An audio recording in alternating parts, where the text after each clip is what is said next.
Hi, this is Daniel DiTuro. Occasionally one of these cuts through one of these, rendering the extension cord useless. You have two options: throw out the extension cord and buy a new one, or replace the receptacle. In this video, I'll explain how to replace the receptacle on a damaged extension cord. The most popular extension cords used for light and medium-duty tools are identified as 16-3 and 14-3. The first number indicates the wire gauge, or the size of the wire. The second number indicates the number of conductors in the cable. And sure enough, this cable has 3 conductors. When it comes to wire sizes, bigger numbers isn't better. The larger the number, the smaller the conductor diameter. So in this case, a 16 gauge wire can carry 10 amps, while a 14 gauge wire can carry 15 amps. Since I'm repairing a 14 gauge extension cord, I need a receptacle with the same rating as the cable.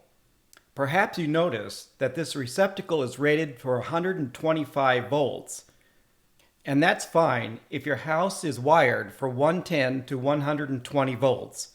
Another thing to look for is the UL certification, which means this receptacle meets the standards set by Underwriters Laboratory.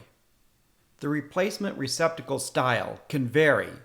I like this design because it includes a cable strain relief clamp. For tools, you'll need a flat or Phillips head screwdriver that fits the screws in your receptacle, a box cutter, razor blade, or knife to cut the outer insulation, a wire cutter stripper to cut wires to length and strip the wire insulation.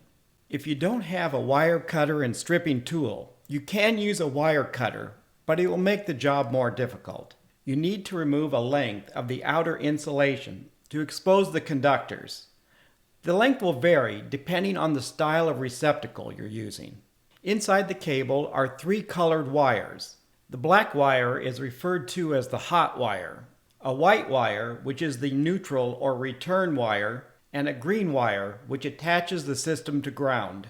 When you disassemble your receptacle, you'll find 3 color-coded screws. The gold screw is for the black hot wire, the silver screw is for the white neutral wire, and the green screw for the green ground wire.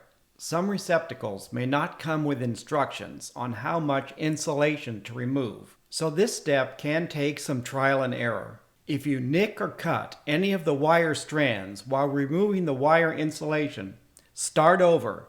Nicked and cut strands reduces the wire's current carrying capacity. This can cause the tool to overheat, overloading the circuit and tripping a breaker. Pass the cable through the rear of the receptacle and install the first wire. You can install the wires in any sequence. For this style of receptacle, the wire is inserted into a clamp as opposed to looping it around the screw. For stranded wire, this prevents the strands from separating.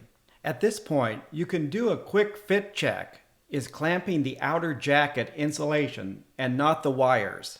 If you haven't already done so, finish attaching the wires by attaching the white wire to the silver screw and the black wire to the gold screw. You want each screw to be tight so that the wire doesn't pull out, but not too tight where it crushes the wire strands. You can now slide the back cover into place and tighten the receptacle screws. Finally, tighten the strain relief clamp screws until the cable is snug and there's no side-to-side motion. You're now ready to use your repaired extension cord. I hope you found this information helpful. Thank you for watching.